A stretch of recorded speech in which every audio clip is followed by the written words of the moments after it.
তো ফ্রেন্ডস, আমি এই মুহূর্তে আছি শক্তিগড়ে। আর এই মুহূর্তে প্রচণ্ড ঝড় উঠেছে, কারণ সকাল থেকে মেঘ করে আছে, কোথাও কোথাও বৃষ্টি হয়েছে প্রচণ্ড। আচ্ছা, প্রচণ্ড ঝড় উঠে গেছে শক্তিগড়ে। আমি দাঁড়িয়ে আছি এই মুহূর্তে, দেখো শক্তিগড়, ঠিক আছে।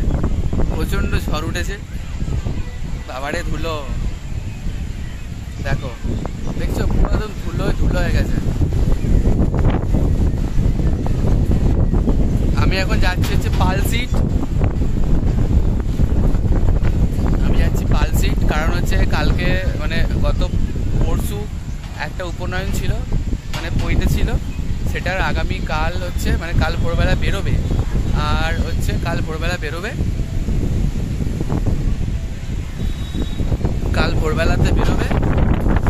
আর কালকে হচ্ছে রিসেপশন আছে। তো আমি এখন করে বসে আছি, চলে এসেছি। বাট এখন প্রচণ্ড ঝড় উঠেছে, পুরো ধুলো হয়, দেখো দেখছো, পুরো ধুলো ভর্তি হয়ে গেল, পুরো ধুলো উঠছে, ধুলো এই দেখো ধুলো, দেখো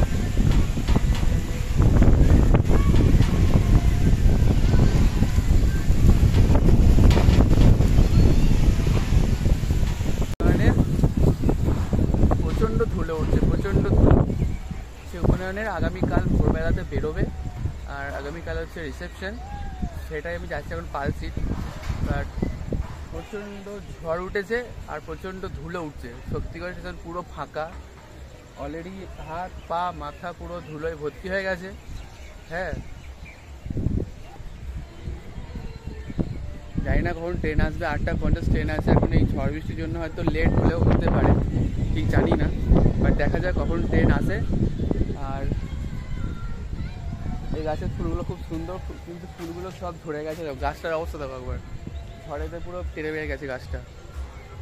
আর দেখো পুরো গোটা স্টেশন কিন্তু পুরো ফাঁকা, দেখছো, পুরো ফাঁকা স্টেশন, কেউ কোথাও নেই, ঠিক আছে, অলমোস্ট ফাঁকা, দুর্গটা কয়েক লোক আছে। তো দেখা যাক, চলো দেখা হচ্ছে রাস্তায়। তো আমি পৌঁছে গেছি কাল রাত্রিরে, সেই তোমরা দেখলে যে ঝড়, সেই ঝড় বৃষ্টির পর আমি পৌঁছে গেছি। আর এই যে হচ্ছে আমাদের গোপাল ঠাকুর, হাই কর, এই যে এরই সেদিন উপনয়ন হয়েছে। আর কালকে রাতে আসার সময় প্রচণ্ড ঝড় বৃষ্টি ছিল।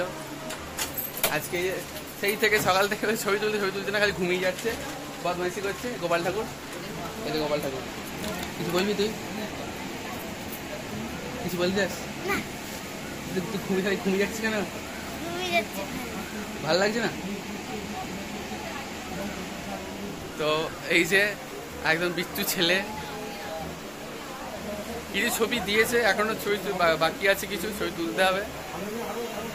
আর দেখো এসির সামনে মুখের ঘোড়ায় কি বসে আছে, মুখে হাওয়া ঢোকাচ্ছে, মুখে হাওয়া ঢোকাচ্ছিস।